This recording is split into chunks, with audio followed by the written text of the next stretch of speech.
Hello everybody, again welcome back to our channel. Today also we have got you another video. In this video I'll show you how you can go ahead and remove somebody from your Life360 circle. But before that, please do make sure to like our video, subscribe our channel, and yes, without any further delay, let's go ahead and step into our video. So if in case you want to remove somebody from existing circle, what you're going to do, first of all, let's go ahead and open our 360 app. Make sure you have installed the particular app right there in your mobile phone and you're logged in as well. Once you're done being logged in, as you can see, there is a one particular circle right over there. So what you're going to do once your app is open, go ahead, tap on this settings icon given on top left corner.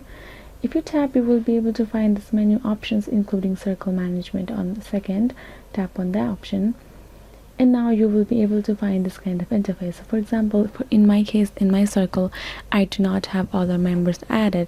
That's why I don't have a delete member. I have an option called add circle member or leave circle. So if I want to leave a group, I can simply go ahead and leave. If you want to remove, you will simply be able to find a delete member option over here.